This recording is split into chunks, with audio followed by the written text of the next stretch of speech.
दोस्तों, दूसरे विश्व युद्ध से पहले नॉर्थ कोरिया और साउथ कोरिया दोनों एक ही देश हुआ करते थे। लेकिन आज के वक्त में अगर देखा जाए तो दोनों देशों में जमीन आसमान का फर्क है। एक जगह इतनी गरीबी है कि रात को सैटेलाइट इमेजेस में नॉर्थ कोरिया बिल्कुल अंधेरे में नजर आता है, तो वहीं साउथ कोरिया में आपको हर जगह लाइट मिलती है। लेकिन सिर्फ इतना ही नहीं है, यहाँ पर रहने वाले लोगों के बीच में बहुत फर्क है। और आज के इस वीडियो में हम देखेंगे कि नॉर्थ कोरिया और साउथ कोरिया में लोग कैसे रहते हैं। तो बने रहिए वीडियो के एंड तक हमारे साथ। नॉर्थ कोरिया की अगर बात की जाए तो वहाँ पर बहुत ही कम लोग ऐसे हैं जिनके पास एक पासपोर्ट है, और सरकार इस बात का खास ख्याल रखती है कि वहाँ पर रहने वाले लोग देश छोड़कर न जा पाए। सिर्फ ओलंपिक्स या फिर खास कारण से ही वहाँ के लोग देश छोड़कर बाहर जा सकते हैं। सिर्फ इतना ही नहीं, नॉर्थ कोरिया में रहने वाले लोगों को अगर एक शहर से दूसरे शहर भी जाना हो तो उसके लिए भी उन्हें स्पेशल परमिट की जरूरत पड़ती है। नॉर्थ कोरिया में अभी सिर्फ एक ही एयरपोर्ट है जहां पर चाइना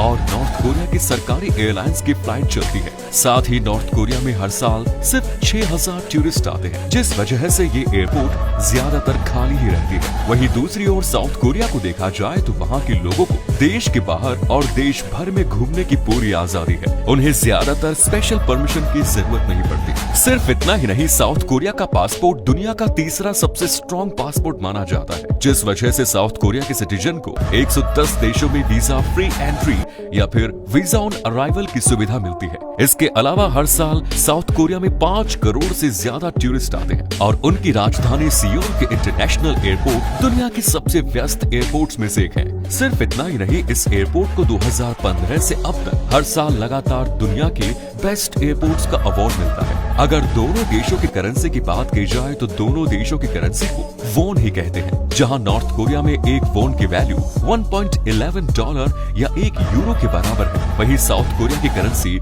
इससे काफी वीक है। एक साउथ कोरियन वोन की वैल्यू $0.80 है या फिर 0.75 यूरो। जहां नॉर्थ कोरिया में 5, 10, 50, 100, 200, 500, 1000, 2000 और 5000 वोन के करेंसी नोट आपको मिल जाएंगे। वहीं साउथ कोरिया में आपको 2000, 1000, 5000, 10,000, 50,000 के करेंसी नोट देखने को मिलते हैं। लेकिन साउथ कोरिया के लोग नॉर्थ कोरिया के मुकाबले एक बेटर लाइफ जीते हैं। अब मजेदार बात यह है कि नॉर्थ कोरिया का पूरा नाम democratic people's republic of Korea है, यानी कि वो एक डेमोक्रेसी है, जबकि साउथ कोरिया में पहले डिक्टेटरशिप हुआ करती थी और बाद में उन्होंने डेमोक्रेसी को अपनाया। जहां साउथ कोरिया की डेमोक्रेसी पूरी तरह फेयर है, वहीं नॉर्थ कोरिया का इलेक्शन प्रोसेस थोड़ा टेढ़ा है।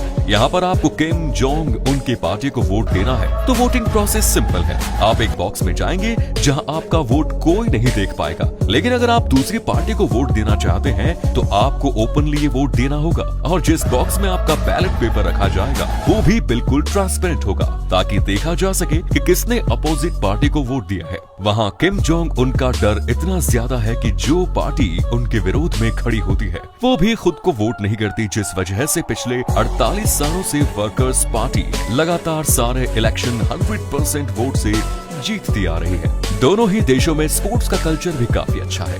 नॉर्थ कोरिया में फुटबॉल, वॉलीबॉल और बास्केटबॉल जैसे खेल काफी पॉपुलर हैं। ओलंपिक में भी वो हर बार हिस्सा लेते हैं। नॉर्थ कोरिया के पास टोटल 54 मेडल है, जिनमें से 16 गोल्ड है, जो वेट लिफ्टिंग, जिम्नास्टिक और जूडो जैसे खेलों में मिले हैं। वहीं दूसरी ओर साउथ कोरिया में ताइक्वांडो, बेसबॉल काफी ज्यादा पॉपुलर है। अगर नॉर्थ कोरिया में एजुकेशन की बात की जाए तो वहाँ 16 साल के बच्चों तक के लिए पढ़ाई मैंडेटरी है, लेकिन वहाँ के स्कूल सिलेबस में ज्यादातर किम फैमिली की महानता के किस्से पढ़ाए जाते हैं, और स्कूल खत्म होने के तुरंत बाद इन बच्चों को अगले 10 साल मिलिट्री में सर्विस देनी पड़ती है। सिर्फ इतना ही नहीं, नॉर्थ कोरिया के रूल्स के हिसाब से वहाँ पर हर क्लास में किम जोंग उनके दादा किम इल सुंग और पिता किम जोंग इल की तस्वीरें लगी हुई है। वहीं साउथ कोरिया का एजुकेशन सिस्टम नॉर्थ कोरिया के मुकाबले काफी फ्री है, लेकिन वहाँ पर कंपटीशन काफी ज्यादा है, जिनमें अच्छे मार्क्स लाने के लिए बच्चों को वहाँ दिन में कभी-कभी 16-16 घंटों में भी पढ़ना पड़ता है। नॉर्थ कोरिया की सभी जमीन सरकार की होती है, जिस वजह से वहाँ कौन सा परिवार कहाँ रहेगा इसका फैसला सरकार करती है, और सरकार ही उन्हें घर अलाउड करती है। यही वजह है कि जो लोग सरकार के करीब हैं, उन्हें नॉर्थ कोरिया के कैपिटल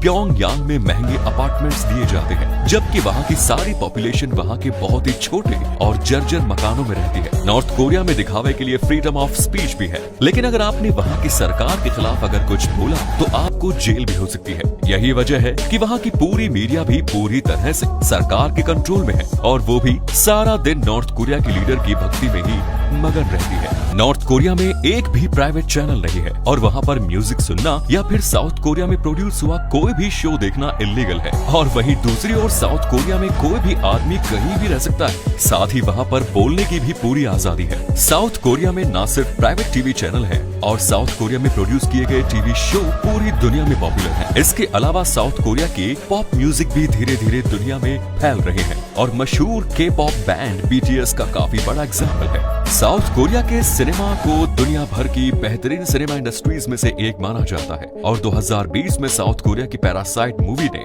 ऑस्कर जीतकर एक नया इतिहास भी रच दिया था। नॉर्थ कोरिया में एवरेज ली जाए तो 1000 लोगों में सिर्फ 11 के पास ही कार है और ये कार ओनर भी वो लोग हैं जो हाई रैंकिंग गवर्नमेंट ऑफिसर है, क्योंकि बाकी लोग तो कार अफोर्ड ही नहीं कर सकते। इसी वजह से नॉर्थ कोरिया की सड़कें आपको ज्यादातर खाली ही नजर आती हैं। नॉर्थ कोरिया में सिर्फ एक कार मैन्युफैक्चरिंग कंपनी है जिसे सरकार कंट्रोल करती है। वहीं दूसरी ओर अगर हम साउथ कोरिया की एवरेज देखें तो वहाँ हर 1000 में से 475 लोगों के पास कार है और साथ ही वहाँ की किया और ह्यूंडई कार कंपनी दुनिया भर में पॉपुलर है। जहाँ नॉर्थ कोरिया में कोई भी प्राइवेट कंपनी नहीं है, वहीं साउथ कोरिया से निकली सैमसंग जैसी कंपनी दुनिया भर में एक डोमिनिक फोर्स है जो अपनी अलग पहचान बना चुकी है। नॉर्थ कोरिया जिस चीज में आगे है वो है वहाँ की छुट्टियाँ। नॉर्थ कोरिया में हर साल 71 पब्लिक हॉलीडेज होते हैं और लगभग सभी छुट्टियां वहाँ की रूलिंग पार्टी और किम फैमिली से रिलेटेड है। नॉर्थ कोरिया की सबसे इम्पोर्टेंट छुट्टी किम जोंग उनके दादा किम इल सुंग के जन्मदिन पर होती है। वहीं साउथ कोरिया में अपने पड़ोसी के मुकाबले लोगों को सिर्फ 12 पब्लिक हॉलीडेज ही मिलते हैं, जिनमें से सबसे जरूरी हॉलीडे लूनर न्यू ईयर होती है, जब तक 3 दिन तक लगातार सभी सरकारी ऑफिस बंद रहते हैं। इन दोनों देशों के बीच जो आखिरी सबसे मजेदार डिफरेंस है वो है फैशन और ब्यूटी को लेकर। नॉर्थ कोरिया में सरकार के सख्त आदेश है कि वेस्टर्न क्लॉथ को ना पहने और बहुत समय तक वहाँ पर मेकअप जैसी चीजें भी बहुत लिमिटेड अमाउंट में इस्तेमाल की जाती है। लेकिन कुछ समय में वहाँ पर थोड़ा बदलाव आया है। नॉर्थ कोरिया के पास अब एक अपना कॉस्मेटिक ब्रांड भी है जिसे किम जोंग उन ने भी सपोर्ट किया है ताकि लोग इलीगली साउथ कोरिया से कॉस्मेटिक्स ना स्मगल करें। नॉर्थ कोरिया में सभी लोगों को एक स्पेसिफिक हेयर कट भी करवाना होता है और वहाँ चारों ओर एक फैशन पुलिस घूमती है। अगर आप कभी भी किसी भी तरह का रूल तोड़ते हुए दिखे तो आपको अरेस्ट भी किया जा सकता है।